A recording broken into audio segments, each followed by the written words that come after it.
만나는 아버지 앞에 나오는 아버지를 경외하기 위한 믿음의 고백입니다. 그래서 아버지는 모이기를 힘쓰라 하셨고, 말세가 되면 모이기가 어려워짐이 모든 것들이 바빠지기 때문에 이것이 사단의 전략이에요. 하나님은 아버지 집에서 모이기를 그리도 기뻐하시는 것입니다. 기도도 아버지 집에서 함께 기도하기를 기뻐하심이지만, 이 세대에는 특별히 미국은 너무나 시간에 쫓기고들 있기에 오늘 미국이 하나님을 놓친 근본의 이유는 예배를 빼앗긴 거예요. 예배를 빼앗겼습니다. 아버지를 섬기기 위해서 나오는 예배인 것입니다. 그래서 예배 실패, 인생 실패입니다. 인생 성공은 바로 바른 예배가 성공될 때 든든한 반석 위에 그의 삶이 세워지는 것입니다. 우리들의 남은 인생은 예배의 그 모든 삶을 투자해야 하는 것입니다. 견실하며 흔들리지 말고 항상 주의 일에 힘쓰는 자들이 되기 위한 자세는 먼저 예배 성공이에요. 두 번째 섬김은, 섬김이 없이는 천국을 못 들어가는데, 첫 번째 섬김은 예배예요. 예배. 두 번째 섬김은 예물입니다. 예물. 이것이 지금 선한데 지혜로운 것이에요. 예물인데, 이 예물은 예배 속에서의 비춤을 받은 자가 아니면은 이 비밀이 열려지지 않아요. 예배가 성공된 자가 예물을 드려줄 수 있는데, 그냥 많이 드리면 복을 주실 것이야 하는 기복으로 흘러가기에, 드려도 응답이 안 떨어지면 그때부터 하나님 앞에 드리는 것이 아깝고, 안 드려지는 어리석음에 빠지는 자리, 바로 왜 그러느냐? 바른 예배 속에 아버지와의 교제를 갖지 못했기 때문이에요. 그래서 예배 드리지는 못하는 사람들이 예물 못합니다. 한 번, 두 번은 하지만 못해요.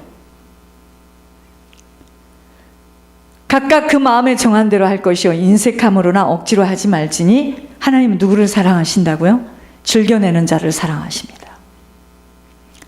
하시면서 적게 심는 자는 적게 거두고 많이 심는 자는 많이 거두게. 여러분, 이 적음과 많음이 액수인 것 같으세요? 본인이 힘을 다하고 마음을 다하고 내 뜻을 다하고 내 모든 것을 드릴 때 많이 드리는 거고요. 본인이 자기의 것을 다 울타리를 치고 자기 사정에 맞게 드리는 것이 적게 드리는 거예요. 많이 심는 자는 많이 거두게 하심은 심는 자에게 심을 수 있는 씨와 먹을 양식을 주시는 아버지가 심을 것, 곧 종자씨를 주시어서 계속 심게 되어 풍성하게 하시고 의의 열매를 맺게 하시는 분이 아버지세요. 섬김의 대표적인 행함이 바로 예물입니다. 모든 것을 아버지께 다 드리고 아버지께 공급받는 인생으로 살지 못하면 늘 전전긍긍하면서 일평생 물질 따라 다니느라 불이 날 것입니다. 많이 벌었는데 그 사람은 돈 때문에요. 일평생 돈 따라 다니느라고 엉덩이에 불납니다. 하나님 나라는 먼저와 온전한 희생입니다. 하나님은 무엇을 심든지 그대로 거두게 하시는 영적 법칙대로 움직이시는 분이시기에 사람이 무엇으로 심든지 그대로 거둔다는 것 절대 잊지 마셔야 합니다. 죄의 보응도 우리들의 조상들이 심은 것들을 지금 우리들이 거두고 있기에 각자들이 받는 보응이 그렇게 다르다는 것입니다.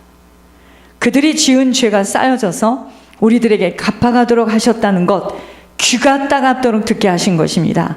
그러니 조상이 죄악 가운데서 너무 어이없는 인생을 살아왔다면 후손들의 인생은 숨가쁠 수밖에 없는 거예요. 그럼 어디다 우리가 하소연하겠습니까 지금? 그죠? 무엇을 위하여 심었느냐입니다. 육체를 위하여 심는 자는 육체로부터 썩어질 것을 거두게 되어 있고, 성령을 위하여 심는 자는 성령으로부터 영생을 거두게 되기에, 우리가 선을 행하여도 보이는 것들은 조금도 변하지 않아도 절대로 포기해서는 아니 되는 것입니다. 무엇이든 심고 거둠의 법칙에는 때가 있다는 것 잊지 말아야 합니다. 심었다고 바로 거두어 드리는 것 아니에요. 싹이 나고 잎이 나서 열매를 맺는 시간입니다. 악을 심었어도 금방 나타나지 않아요. 우리들이 예물을 심을 때에도 기도로 물을 주고 인내함으로 소망 속에 아버지가 이루실 일을 기다릴 수 있어야 하는데, 씨는 심었지만 물이 모자라 기도를 하지 않으니 환경으로 오는 어려움에 씨가 타 죽게 되는 것이 바로 생활의 염려로 지속하지 못하는 자에게 무슨 열매를 맺게 하겠습니까? 선한 일을 많이 하고 선한 사업을 많이 하며 나눠주기를 좋아하는 자가 바로 장래에 자기 성을 쌓는다는 것이 바로 심음이에요. 자, 우리가 섬김이 없이는 천국을 못 들어가는데, 이 섬김에 우리의 인생을 온전히 투자해야 되는데, 이것이 선한데 지혜로운 자예요. 무엇을 섬길 것이냐? 너희는 이 세대를 본받지 말고 너희 자신을 하나님 앞에 드리는 영적 예배에다가 모든 걸 투자하는 겁니다. 예배. 그래서 예배가 섬김이에요. 두 번째 뭐죠? 예물. 세 번째가 뭡니까? 세 번째의 섬김이 바로 선한 행함이에요. 기회 있는 대로 모든 일들에게 착한 일을 하되 믿음의 가정들에게 하는 것이 바로 선한 일입니다. 남이 하기 어려운 먼 길도 마다하지 않고 언제 어느 때나 라이드를 부탁할 때 서슴없이 할 수 있는, 계산 없이 헤아리지 않고 섬기는 그것이 바로 선한 일이에요. 어려운 과부, 고아, 힘든 자들을 먼저 선대하며 베푸는 것, 선한 사업입니다. 내 먹을 건 먹지 못하고 남에게 먼저 선대하는 일에 아버지 저토록 권 목사님을 앞으로 풍성하게 마음만 먹어도 다 채워주지 못하시어 어쩌지 못하심이 지난날 권 목사님이 무섭게 뿌려서입니다. 오늘도 이야기하시는데, 이분이 첫째 뭐냐? 세금을 너무 정확하게 내신 거예요. 하나님 앞에 11조 생활을 철저히 한 거예요. 무섭게 하셨어요. 무섭게. 어려울 때 무섭게 섬기셨어요. 그리고 이분이 뭐야 하셨느냐? 정직했어요. 받는 이유가 있어요. 뽑혀진 이유가 있습니다. 너희들은 사람을 겉모양을 보지만 나는 사람을 겉모양을 보지 않는다고 하셨어요. 뿌림이 없이 어떻게 거둘 수 있는 일이 있겠습니까? 이렇게 많이 뿌릴 수 있는 자가 바로 큰 자예요. 키가 크다고 큰 자가 아니고, 큰 집에서 살아서 큰 자가 아니고, 많이 뿌릴 수 있는 자가 큰 자입니다. 거성이라는 것입니다. 그릇이 크기에 아버지는 많이 담으시기 위하여 그 큰 그릇을 지금 쓰레기 오물을 치워내려고 닦아내는 훈련 속에 넣으신 것입니다. 하나님은요, 공의의 하나님이세요. 환난을 받게 하는 자들에게 반드시 그가 뿌린 대로 환난으로 갚으십니다. 여러분들 각자를 예수 믿는다는 것 때문에, 이 교회에 나온다는 것 때문에, 이 교회에 나와서 헌물하는 것으로 막았던 자들 받습니다. 받아요. 환난을 받는 분들에게는 안식으로 갚아주십니다. 그러기에 악은 어떤 모양이라도 벌어져야 하는 우리들임을 한시도 잊어서는 아니 됨이 바로 주님은 공의의 하나님이시라는 것입니다. 제일 어리석은 자가 누구냐? 정함이 없는 재물에다가 그 소망을 두고 목표를 두는 거예요.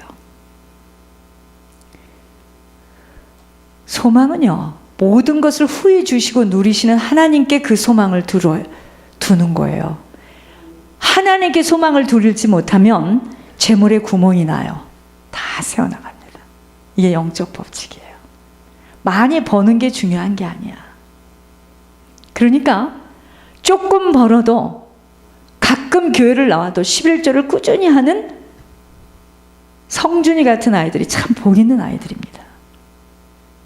많이 버는 것이 중요한 게 아니야. 우리는 많이 벌어야지. 제가 우리 큰애하고 며칠 전에 통화를 했는데 나보고 이런 이야기를 했습니다. 내 귀를 의심했어.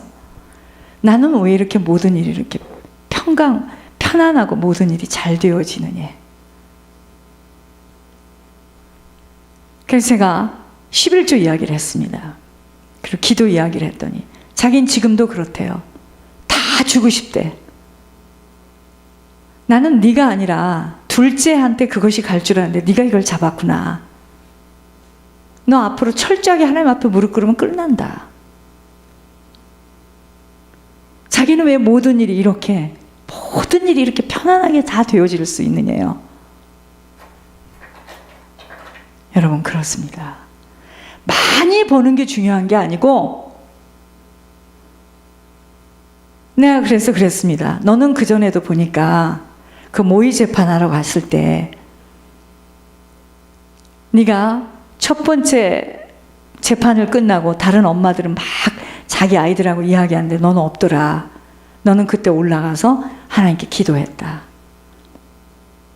네 수준에 맞춰서 너는 하나님을 의지했다. 그겁니다. 여러분, 성경을 많이 알고 이게 중요한 게 아니고 정말 하나님을 두려워할 줄 알아야 돼요. 하나님이 볼 때는 다 고만고만합니다. 죄를 지었으면 얼마나 지었고 신령하면 얼마나 신령합니까? 그런데 하나님 없이 먼저 자기들이 세웠다고 하는 사람들을 보세요. 오만방자합니다. 그러니까 벌지만 세요. 다 셉니다. 부모에게 줘야 되고 누구에게 줘야 되고 막 세 나가는 거예요. 여러분, 우리가 아이들에게 이거부터 가르쳐야 돼요. 11조. 물질에 대해서 철저하게 가르쳐야 됩니다. 우리가 하나님의 말씀으로 양육받아야 함이 말씀을 통하여 하나님의 성품을 알게 되며 그분의 명령을 듣게 되고 그 교훈으로 책망받게 되어 바른 길을 걸어갈 수 있기에 사람이 사람다워지는 온전케 되어짐으로 선한 일을 할 수 있는 자로 갖추어지게 되는 것입니다. 자기 의로, 자기 기분으로, 자기 감정으로 남을 도와주는 건 자기 의가 세워지기 때문에 어떻게 되느냐면 그 사람을 컨트롤합니다. 그거 아세요? 아이가 우리를 도우면요, 아이가 내 인생을 컨트롤해요. 비참하죠, 한마디로. 하나님만 내 인생을 잡고 흔들어야 됩니다. 이토록 섬김이 없이는 들어갈 수 없는 천국이기에 아버지는 천국 들어오도록 예배로, 예물로, 착한 행함으로 섬길 수 있는 자가 되어지도록 돌이키라는 것입니다. 왜 섬길 수 없는 줄 아세요? 알려드릴게요. 가정에서부터 분리되어지기 때문입니다. 그러니 가정은 하나님 중심으로 아버지가 그 가정에 핵이 되어지지 못한 가정은 늘 불안하여 흔들립니다. 그래서 하나님 바로 섬기지 못하는 가정은요, 깨어질 수밖에 없어요. 가정은 있지만 아버지의 보살핌을 받는 홈은 이루어질 수 없다는 것입니다. 그러니까 그 부부들이 힘들어도 뒤에서 부모가 딱 중심을 잡고 기도를 해줘야 되는데 그런 부모도 없다. 소망 없습니다. 부부가 살아있고 함께 있어도 진정한 아버지로부터 오는 신뢰와 사랑을 나누기는 불가능함이 그들 각자가 하나님과 분리되어 있게 겉으로 표현은 못하나 전부 가식이에요. 포장되어 형식에 묶여 있을 수밖에 없게 된다는 것입니다. 결국 가정은 하나님과의 관계가 바르게 되지 못한 가정은 세워질 수 없습니다. 유닉의 로이스를 통해서 누가 일어났습니까? 디모데입니다. 어르신네들이 아무런 힘이 없지만 뒤에서 딱 버티고 기도만 해줘도, 그래서 기도하는 어머니는 오래 사셔야 돼요. 다른 할머니하고 틀려요. 지혜의 근본은 하나님을 아는 것으로 하나님 바로 섬기는 만큼 하나님을 알아가게 되어지므로 이런 가정의 자녀들은 바르게 건강하게 행복하게 자랄 수밖에 없다는 것입니다. 자녀는 부모가 행복하지 못한 만큼은 절대로 바르게 자랄 수 없어요. 이것이 바로 가와 만사성입니다. 가족이 화목하고 하나 되어질 때 모든 일은 하나님께서 주시는 축복으로 되어지는 것입니다. 아버지는 엄마를 잘못 알고 늘 욕하고 분노하고 엄마를 아끼지 못하며 그런 아버지와 사는 어머니 늘 불안해하고 억울함 속에 있는 자녀가 어떻게 하나님을 바로 만날 수 있겠습니까? 아이들의 거울은 부모이기에 정말 부모가 먼저 치유되어지고 결단하지 못한 가정 세워지지 못합니다. 그게 사는 게 아니에요. 그냥 걸쳐 있는 거죠. 육신의 겉의 모습인 환경이 좋아도 영혼의 평안과 기쁨이 없는 그들에게 하나님의 긍휼하심의 손길을 부어줄 수 없어 쫓기기 시작합니다. 여러분, 그래서 할머니 할아버지가, 기도하는 할머니 할아버지가 뒤에 있다는 것은 이건 큰 재산이에요. 안 가고 못 만나도 하나님을 바로 섬기는 남은 시간이 되기 위해서는 가정에서부터 무서운 영적 싸움이 치러져야 하는 현실이 바로 섬김 때문입니다. 예배, 바른 예배 드리지 못하도록 공격하며 물질을 하나님에게 드려지는 것에 말할 수 없는 핍박으로 본인들과 상관된 자녀들 외에는 다른 사람들에게 베푸는 것을 못 견뎌야 하는 하늘의 사람과 땅의 사람들이 함께 어우러져 살고 있기에 이 광야길은 영적 싸움을 치열하게 치러야 하는 곳이라는 것입니다. 지혜로운 자는 그런 상황을 바로 직시하며 지속적인 섬김으로 천국을 침노해 나가는 것입니다. 어떤 어려움과 고통의 대가를 치른다 해도 바로 이 싸움은 승자가 있고 패자가 있어요. 패자는 승자의 종으로 끌려가게 되어 있습니다. 그래서 승리하기 위해서는 무서운 싸움을 치러 나가야 하는 것입니다. 목숨을 내놓고 싸워나. 그러니까 가장 어리석은 사람이 뭐냐면요, 우리 남편이 그러니까, 그 사람은요 바보입니다. 아나니아 삽비라 꼴이 난다 이 말이죠. 쌍묘의 비극이 일어나는 거예요. 그런 한 사람으로 말미암아 그렇게 무서운 싸움을 치러 나가서 승리하는 그 한 사람으로 말미암아 그 가정과 가문 속에 보혈의 생명이 흘러가는 것입니다. 여러분, 제 입에서 나가는 어떤 이야기도 사람의 말로 들으면 안 됩니다. 제가 이번에 분명히 말씀드렸어요. 2016년도에 여러분들 인컴 텍스 리턴한 사람들, 리턴에서 받는 거 페니 하나 손대지 말라고 제가 분명히 강단을 통해서 말했는데, 받아들이는 것은 여러분들 몫입니다.